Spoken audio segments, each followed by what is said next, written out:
रहमत नगर के लोग पहले ही बाग जाना पसंद नहीं करते थे, मगर जैनब को इन बातों से कोई फर्क नहीं पड़ता था। उसका दिल बार बार उसी बाग, उसी पेड़ की ओर खींचता था। हर दिन जैनब और सारा उस पुराने बाग में चली जाती, अमरूद के पेड़ से रसीले फल तोड़ती थी और पेड़ों पर रस्सी बांधकर झूला डालकर घंटों हंसती खिलखिलाती। उनकी हंसी से बाग गूंज उठता। सूरज ढलने तक वो मस्ती में डूबी रहती। मगर एक दिन सारा ने कुछ ठिठक कर कहा, जैनब तूने गौर किया, हम रोज ढेर सारे अमरूद तोड़ते हैं, खाते हैं, फिर भी इस पेड़ पर फल कम नहीं होते, बल्कि हर बार पहले से ज्यादा लदे नजर आते हैं। ये कुछ अजीब नहीं? जैनब भी सुनकर रुक गई। उसका मन बेचैन हुआ, मगर उसने हंसकर टाल दिया, अरे ये तो अल्लाह की मेहर है, शायद ये पेड़ खास है। मगर फातिमा, जो पहले से ही डरपोक थी, ये बात सुनकर कांपते हुए कहा, मैंने तो पहले ही बोला था वो बाग ठीक नहीं। लोग कहते हैं वहाँ जिन्नात का बसेरा है। अल्लाह की पनाह, मैं अब तुम दोनों के साथ नहीं आऊंगी। इतना ही नहीं, फातिमा ने गुस्से और डर में आकर ये बात जैनब और सारा की माओं को बता दी।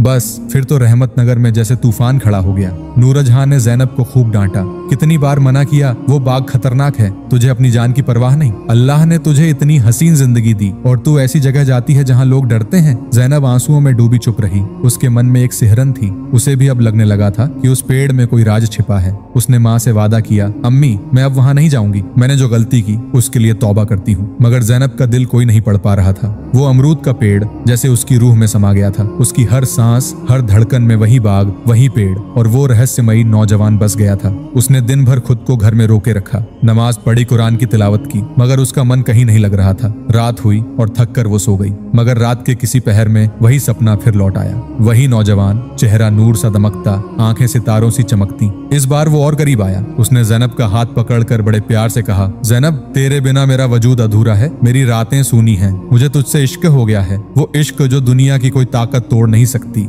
अगर किसी ने तुझे मुझसे जुदा करने की कोशिश की तो मैं उसकी सांसें थाम लूंगा। इतना कहते ही जैनब की नींद टूट गई। उसकी सांसें तेज थीं और अब डर की जगह उस नौजवान की बातें उसके दिल में उतर रही थीं। वो कुरान की आयतें पढ़कर अल्लाह की पनाह मांगने लगी, मगर मन में एक अनजानी कसक थी। वो फिर उस बाग में जाना चाहती थी, मगर माँ के वादे और अल्लाह की कसम ने उसे जकड़ रखा था। इधर घर का माहौल बदलने लगा। नूरजहां की तबीयत अचानक बिगड़ने लगी। उसे हर वक्त बुखार रहता, बदन टूटता और कमजोरी बढ़ती जा रही थी। अब्दुल्लाह ने हकीम, डॉक्टर और यहाँ तक कि मस्जिद के मौलवी साहब को बुलवाया। मौलवी साहब ने दुआएं पढ़ी, रुकमया किया, मगर कोई वजह नहीं मिली। सारी जांचें ठीक थीं, फिर भी नूरजहां की हालत बिगड़ती गई। कुछ ही दिनों में हालात इतने खराब हो गए कि एक रात नमाज ईशा के बाद नूरजहां की सांसें थम गई। नूरजहां की मौत ने पूरे घर को तोड़ दिया। जैनब, जिसने अपनी अम्मी के दुलार में पूरी जिंदगी बिताई थी, अब खामोश और उदास हो गई। उसकी शरारतें, उसकी मुस्कान सब कहीं गुम हो गई। मस्जिद में नूरजहां की नमाज जनाजा पढ़ी गई और रहमत नगर के लोग आंसुओं के साथ उसे अलविदा कहने आए।